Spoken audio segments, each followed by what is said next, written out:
Voici venir un plus fort que moi, proclame Jean-Baptiste. C'est lui qui vous baptisera dans l'Esprit Saint et dans le feu. Alléluia.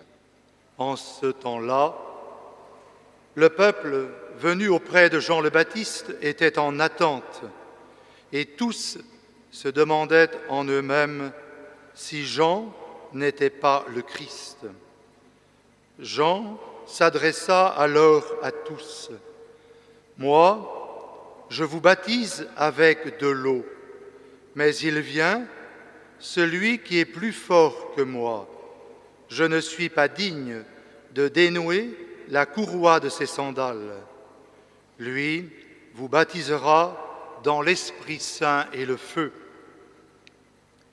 Comme tout le peuple se faisait baptiser, et qu'après avoir été baptisé lui aussi, Jésus priait, le ciel s'ouvrit. L'Esprit Saint, sous une apparence corporelle, comme une colombe, descendit sur Jésus, et il y eut une voix venant du ciel. « Toi, tu es mon Fils bien-aimé, en toi je trouve ma joie. » Acclamons la parole de Dieu.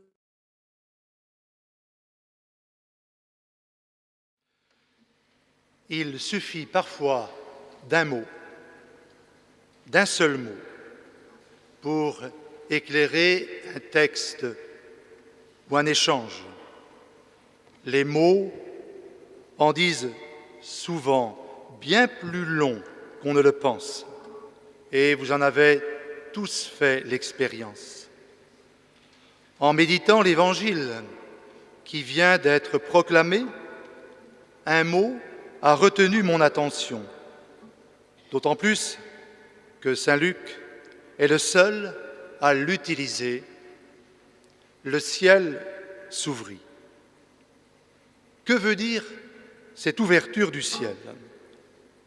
Lorsque, au cours d'une journée commencée dans la grisaille, perce une éclaircie et que le soleil subitement illumine ce qui nous entoure, alors nous pouvons apprécier la beauté de la création. Tout paraît comme neuf. En lisant cet évangile, m'est revenu à la mémoire le début d'un très beau poème de Paul Verlaine que souvent, autrefois, l'on apprenait par cœur. Le poète, qui n'a pas toujours été un sage, se trouvait alors en prison en Belgique. Et voici ce qu'il note. Le ciel est par-dessus le toit, si bleu, si calme. Un arbre, par-dessus le toit, berce sa palme. La cloche, dans le ciel qu'on voit, doucement teinte. Un oiseau sur l'arbre qu'on voit, chante sa plainte. Mon Dieu, la vie est là, simple et tranquille. Ainsi, le poète ouvre-t-il les portes de sa prison? Il suffit d'une ouverture pour tout changer. C'est ce qui se passe au jour du baptême de Jésus.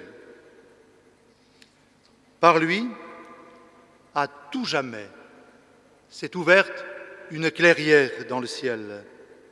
Un monde nouveau a commencé de naître. Ce qui s'était voilé depuis le péché d'Adam et Ève retrouve son éclat. Ce qui s'était cassé dans la relation entre Dieu et l'homme est enfin renoué. Vous le savez, en cette fête du baptême du Seigneur, se termine le temps de Noël, le temps de la célébration de l'incarnation, de la manifestation de Dieu dans notre humanité. Dans le judaïsme, s'était développé le rite d'immersion appelé baptême, signifiant clairement un engagement à la conversion. C'est ce baptême que donnait Jean le Baptiste. Certes, Jésus n'avait pas besoin de ce rite pour lui-même, qui n'a pas connu le péché, mais il veut manifester sa totale solidarité avec tous les hommes. Jésus, comme nous l'affirmons dans le Credo, est pleinement Dieu et pleinement homme. Alors que sa vie d'adulte sort de l'incognito de Nazareth, il se manifeste dans toutes les dimensions de son être et décide de se soumettre au baptême de Jean. Dans la version de Matthieu, nous voyons Jean refuser dans un premier temps d'accepter la demande de Jésus.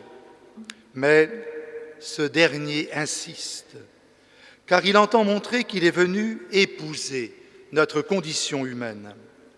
La descente dans le Jourdain, c'est l'image du plongeon de Dieu dans notre humanité. Alors, aussitôt, Jésus reçoit la reconnaissance conjointe du Père et de l'Esprit. Une notation importante de l'évangéliste annonce cette reconnaissance.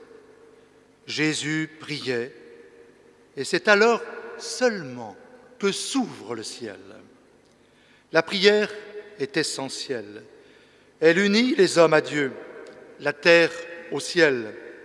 Par la prière, nous sortons de notre solitude. Nous entrons dans la communion avec Dieu, avec toute la création, avec tous nos frères et sœurs en humanité. Nous avons chanté, après la première lecture, les versets du psaume 103, psaume d'émerveillement devant la création, avec en finale la célébration de la puissance du souffle de Dieu.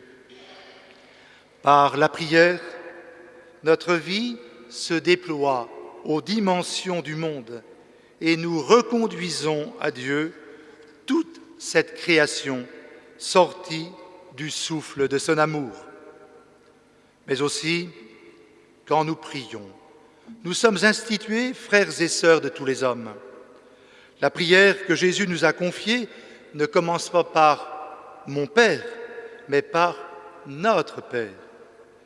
Par Jésus, qui dans le ciel ouvert a reçu le nom de Fils bien-aimé, nous participons de son adoption. Oui, nous sommes tous des enfants adoptifs. Par Jésus, un lien définitif s'est établi entre Dieu et nous. Ainsi, par notre baptême, Dieu prononce sur nous cette même parole d'alliance. Tu es mon enfant bien-aimé. Et cela, Jésus nous le redit chaque jour de notre vie. Il le redit en ce moment même sur chacun de nous.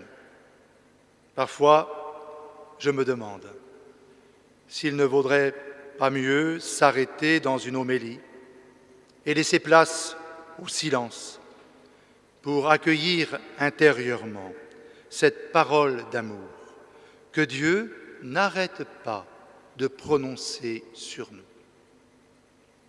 Mais il y a un silence privilégié qui accueille cette parole de Dieu. C'est lorsque l'Église célèbre le baptême d'un petit enfant qui ne parle pas encore. Dimanche dernier, notre communauté a vécu un grand moment de joie avec le baptême de 2 adultes, Odjat et Nader. Mais tout baptême est un moment de joie. Baptiser un bébé, c'est dire que cette vie qui commence est arrosée de tout l'amour de Dieu. Certains, aujourd'hui dans l'Église, voudraient remettre en cause le baptême des petits-enfants en prétextant qu'il vaut mieux attendre qu'ils choisissent eux-mêmes plus tard, comme si déjà leur donner la vie n'était pas un choix des parents. On pourrait aussi prétexter que l'on ne peut recevoir un sacrement que si on a la foi, et c'est juste. Dans les premiers siècles de l'Église, quand on a commencé à baptiser les petits-enfants, un débat s'est alors instauré. Saint Augustin a eu cette magnifique réponse.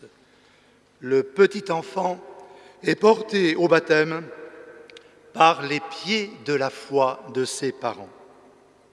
Lorsque des parents apportent leur enfant nouveau-né à l'Église en demandant pour lui le baptême, ils ne le font pas seulement physiquement, mais aussi spirituellement, dans la foi. Mais il en va du baptême, comme de tout sacrement, il ne se cantonne pas à l'heure où on le reçoit. De même que le sacrement de mariage est à célébrer et à vivre chaque jour qui suit, de même, notre sacrement de baptême est devant nous chaque matin de notre vie.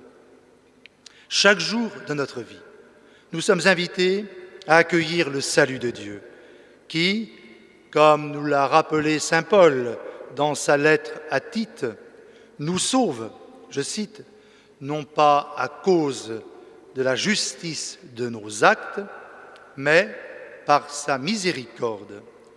Ce n'est pas à la force du poignet que nous pouvons nous sauver. Tout nous est donné par la grâce de Dieu. Ceci dit, il attend de chacun de nous notre propre collaboration à ce salut. La grâce de Dieu est ce qui vient libérer nos énergies affaiblies par notre péché, nos refus, nos enfermements. Chaque jour de notre vie, nous sommes aussi invités, à la suite d'Isaïe, à combler les ravins de l'indifférence et de la violence, à abaisser les montagnes qui nous masquent la proximité du frère, à rendre droit les passages tortueux de nos jalousies ou de nos jugements mesquins. Oui, par le baptême, comme le dit encore saint Paul, nous sommes renouvelés par l'Esprit Saint. Pour un chrétien, il n'y a pas d'âge, il n'y a pas de vieillesse, mais toujours l'éternelle jeunesse de Dieu qui peut et doit devenir la nôtre. En ce début d'année nouvelle, y a-t-il un vœu plus juste, plus adapté que de souhaiter à chacun de garder la jeunesse du cœur, un cœur qui s'émerveille de voir chaque jour la vie naître et renaître, un cœur pour qui rien ne vient briser l'espérance, un cœur ardent à faire le bien, comme nous le rappelle aussi saint Paul.